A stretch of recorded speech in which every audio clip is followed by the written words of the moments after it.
everybody, welcome to Heroes of the Storm here on G4G. Today we are taking a look at the patch that introduces Dehaka from StarCraft, the Essence Gatherer. I am Dehaka. That's... Who collects? There he is, with his little stub there. And aside from Dehaka, there are massive changes to several heroes. We'll get to that, but let us actually... Let us actually take a look at him, and then we will talk about the heroes who've changed. Yes, we know, Dehaka. You told us already. Thank you, buddy. So first, looking at the skins, we have default color, gray and purple. Little bit lighter and orange, kind of like this one. And Hulk green, or Orc green. I like the middle one. I always hate that when that happens. When the highest level one is not the one that I like a lot, you want to wear this one to say like, hey, I'm such and such a level on this hero. Please trust that I'm not a noob. But then, when you like the middle one and that's the one you would rather pick, like, I like that one a lot. More than Thrall green over here, or Gul'dan green, I should say. So, taking a look at his master skin, definitely beefy, definitely noticeable that he is not stock Dehaka at that point. Again, keeping the orange, and again, keeping Gul'dan green. The bundled gives him an altered voiceover and themed abilities, so this turns him into kind of like Cyber Anubarak and Cyber Tassadar. Yellow, we'll call this one the Bumblebee. Call this one the Iron Patriot. And live. Stay still and die. The voice is a little different. Not as mechanical as I thought, but wow, yeah, he is super mechanical at this point. Got a red, white, and blue going on over here. Oh, that's cool. Kind of looks like, what was that, Spectre Illidan that's got this color scheme? I would definitely go for that if I had it. Abilities. Drag. Deal light damage and drag an enemy with you for almost 2 seconds. 15-second cooldown, so it's pretty long. This is, of course, the big one of his hero controls. You're going to jump in, get Morales, and drag her back away from people so you can get in and kill her. Dark Swarm deals 60 damage a second to nearby enemies for 3 seconds and become able to move through units. Deals double damage to heroes, can be cast during drag and burrow. So this could be very interesting, and this is going to be kind of like Li Ming's teleports. Do you Dark Swarm in and then drag out manually, or do you walk up manually, drag, and Dark Swarm out? That's going to be the big key to Dehaka's gameplay. Burrow. Protect yourself by burrowing into the ground. Burrowing into the ground, entering a stasis, and becoming invulnerable for 2 seconds. So, this one is the one that a lot of people are saying it's going to be fun to counter. Maybe like putting a Gazlowe bomb. Since it's only 2 seconds, maybe putting a Gazlowe bomb on your head or something like that. And are you going to be immune to, say, like a Diablo Stomp during that time? And his trait is Essence Collection. Gain 10 Essence from takedowns and 2 Essence from nearby minions dying. Activate this to consume the Essences and heal yourself for 29 health over 5 seconds for each Essence stored. The maximum is 50, can be cast during any one of the other abilities. Isolation. Launch a biomass that hits the first enemy hero, dealing 200 damage, silencing and slowing them for 30% and 3 seconds. Only allows them to see a very short distance for 6. So, this is really ironic that I happen to catch this, or coincidental, that I happen to catch this over the weekend. Ghost Rider number 2 was on TV. And there is a character that Ghost Rider faces in that movie, whose name I forgot. Kind of looks like the bad elf from Hellboy number 2. But when he gets close to somebody, it basically puts them in like a fog world where they can see maybe like a foot around them and all light is really dark and you couldn't see. That's what isolation seems to do, is it just basically does the Ghost Rider 2, one of the bad guys, move over there. Adaptation, after 5 seconds, heal for 60% of the damage you took over this period. So I guess you use it, and then for 5 seconds, whatever damage is coming in is stored, and then at the end of the 5 seconds, you get it back. Could be interesting. Very long cooldown compared to isolation. Really very, very tanky over there. Yeah, shut up, Dehaka. Yeah, stop being an attention whore. We're talking about you. Enduring Swarm. Dark Swarm reduces the damage of the next 2 abilities made against you by 25%. So similar to Greymane. Very tanky. Primal Aggression. Dark Swarm deals 100% bonus damage to minions and mercenaries. Wave Clear. Enhanced Agility. Collecting 50 essences permanently increases your movement speed by 1.5% up to 15. So this permanently looks like this won't go away even if you consume the 50 because it says permanent. So that could be interesting. Tissue Regeneration. Collecting 50 essences permanently increases your health regen. So 2 very tanky things in the first tier. Enduring Swarm and Tissue Regeneration. If you're the only tank out there, either one of these are going to be good. Maybe Tissue Regeneration is going to be the better one for tanking. Lurker Strain. Burrow grants stealth for 5 seconds. Okay. I guess when you come out of Burrow, you're stealth for 5 seconds? Or maybe 3 seconds, because 2 of that will be consumed while you're underground? I don't know. Emerging from Burrow knocks nearby enemies back and slows... That's cool. That gives him a little bit of control there. One Who Collects increases essence collected from minions by 50%. So, let's see.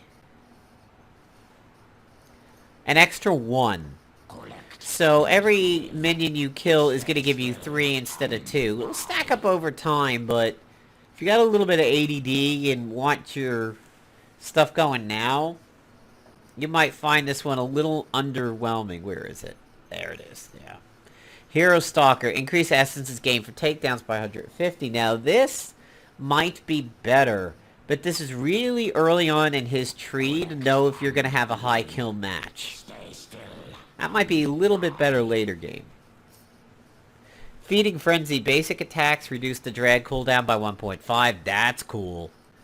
Increase drag duration by 0.5. Every time Dark Swarm damages an enemy, reduces cooldown by 0.5. That's also good. This is a tough tier. Essence Devourer. Gathering regeneration globes grant 10 S. That's also good. Wow. He is so hard to pick for. Wow, wow, wow.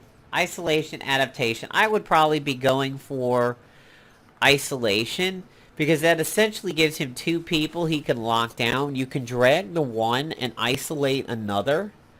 So it kind of gives you the choice. You can maybe isolate a high priority target that's really healthy, but drag a low health target that's about ready to die. Increase your movement speed by 20% while in a bush and 2 seconds after leaving. Brush Stalker increases your movement speed by 60%, decaying over 3. Huh. Okay, so this is any bush, and this is only when you use your Z. Reduces the duration of silences here. So this one's very situational.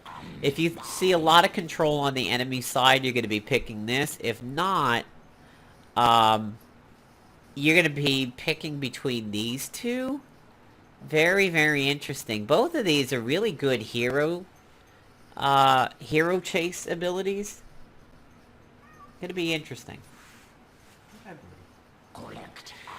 Paralyzing enzyme drag slows people. That's good. So you drag them and then they're going to have a hard time getting back to their team. Increases the drag range. Burrow heals you.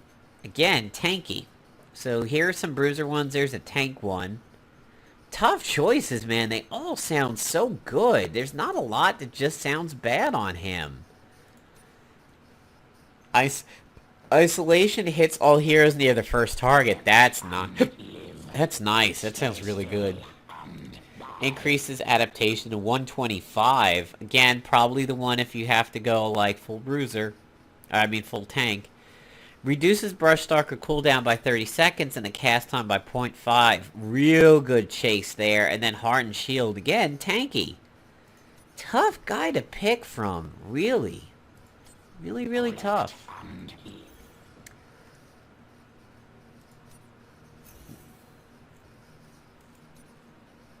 Really, really tough. I am Dehaka, one who collects. So, let us take a look at what else we got in the store here. Ultimate Sovereign Friends Bundle. So basically the rulers. For me, I'd be gaining Countess Kerrigan, which is pretty cool, but I believe I'm on my Master Kerrigan now. I am the sword. Lurk Diablo. That's pretty cool. Purifier Artanis. Very cool there. But I have a Master Artanis. And Frost Worm Arthas, which is, I think, one of my favorite ones there. But the new Count one is pretty cool. So that package is it's pretty nice. No mounts, though. The sword. Wow, why is this one more expensive? Let's see, I would be getting 3 items there. I'd be getting 1, 2, 3, 4 right. Why is this cheaper? Oh, because let's see, 49% off, 30% off. Okay, so that's why.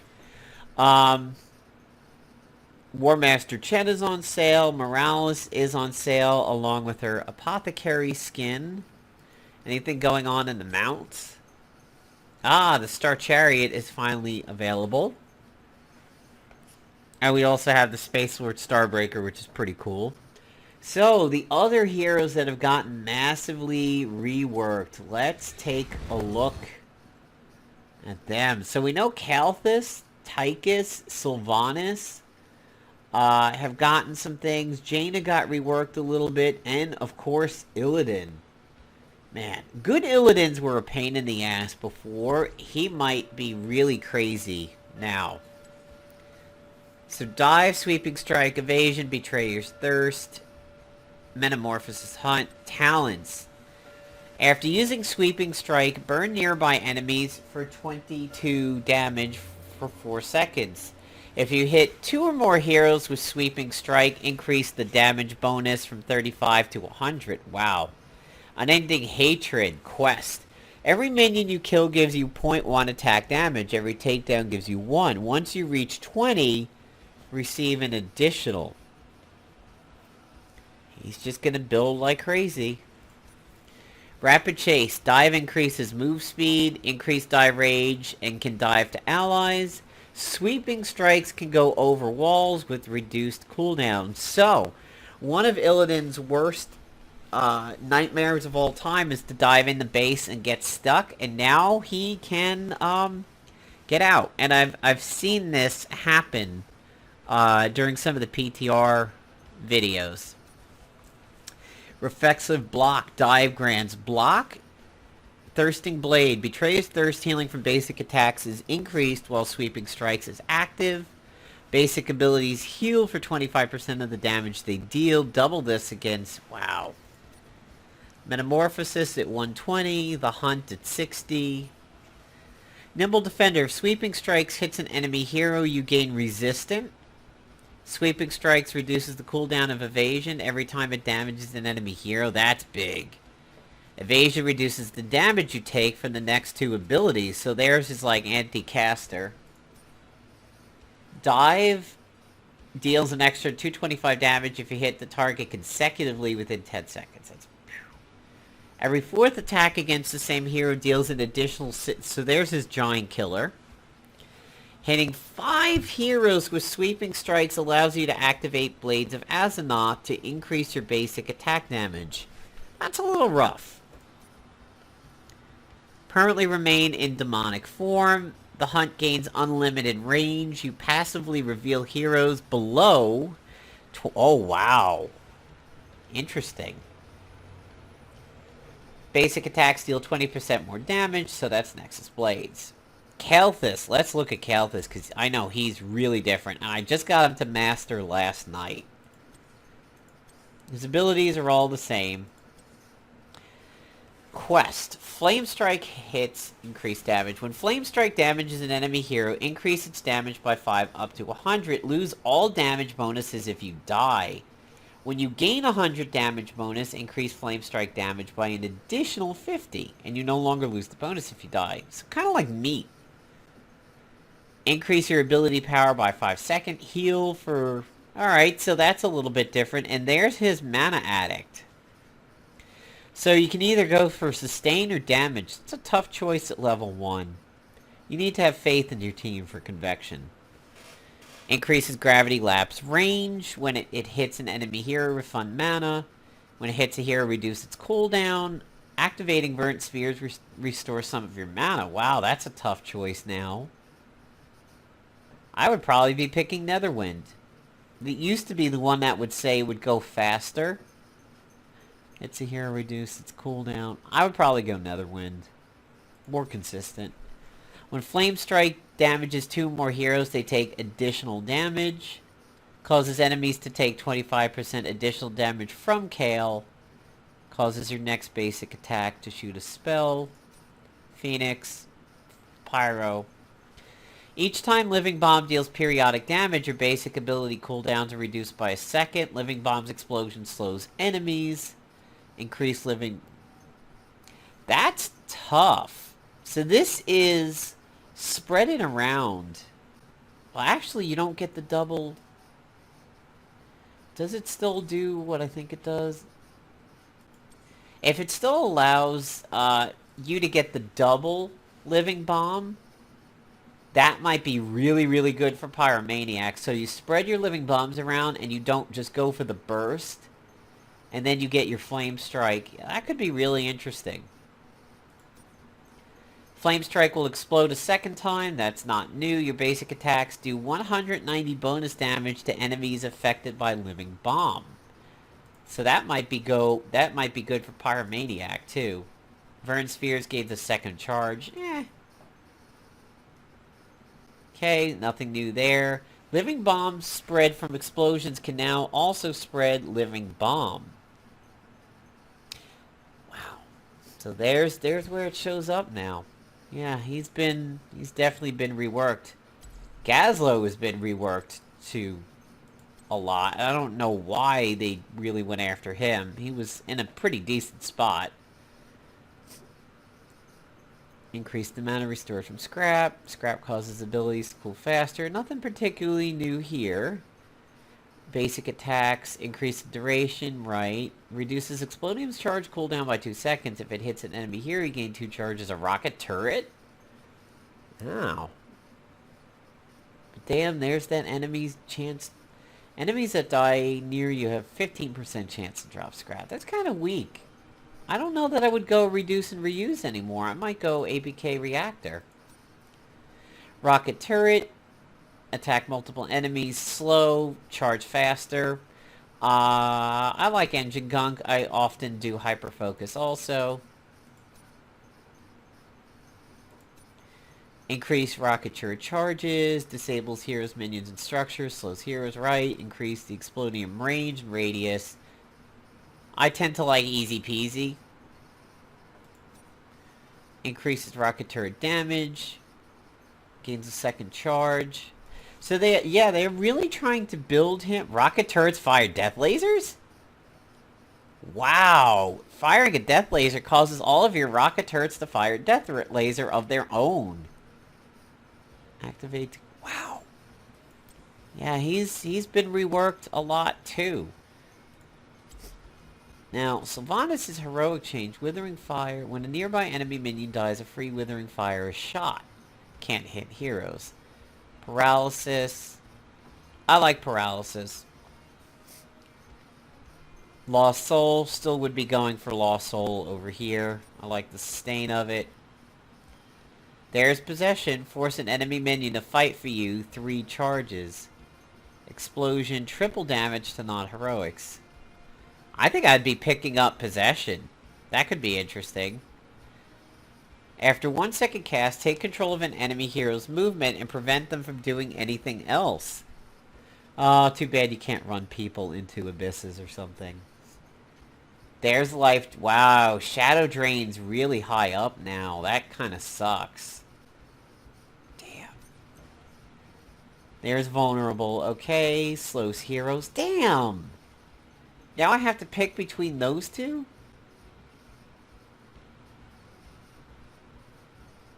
Shit. Mind-controlled enemies gain 100% movement speed for the duration. That might be interesting to play around with, but I still don't necessarily know if that's going... Wailing Arrow is just so good. It's going to be really, really tough to take over Wailing Arrow. Let's look at Tychus. Run and Gun grants resistance. Run and Gun increases your basic attack range. I like that. Regen glows grant move speed. Do they die? Do you lose them on death? No. Basic attacks reduce the cooldown of Run and Gun. I think I like Press the Advantage. When the minigun is active, basic attacks against heroes permanently increase future minigun durations. Interesting. Reduces the cooldown. Increase minigun damage bonus to 3% while enemy heroes are above 40. But it has... Wow, that's an odd one. He has a gathering power now. Interesting. Increase frag grenade range. Increase frag grenade radius and knockback. Reduces the definition... the duration to disable. I'd probably go concussion grenade. 100, 100. Minigun damage heals you, so Vampiric Strike. Activate to reduce ability damage. Overkill's range, yeah, I'd always like Spray and Pray when I played him. Overkill slows targets, like that one. Basic attacks deal more damage to heroes. Adds run and gun charges, reduce mana costs. So, yeah, very... Is that Tracer on his... Kind of looks like Tracer on his armor, doesn't it? Looks like her orange, but it's hard to tell. So, there you go, guys. I'm going to have to do a separate video on Dehaka's gameplay himself, because this is just, I mean, this is just a huge patch.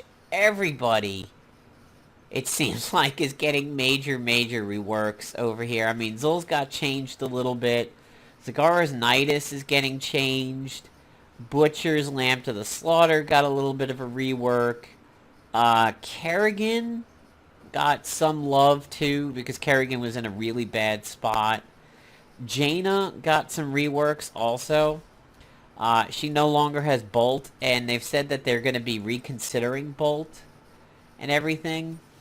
So, there's the secondary Frost Explosion, there's the Mimic, there's her improved Ice Block.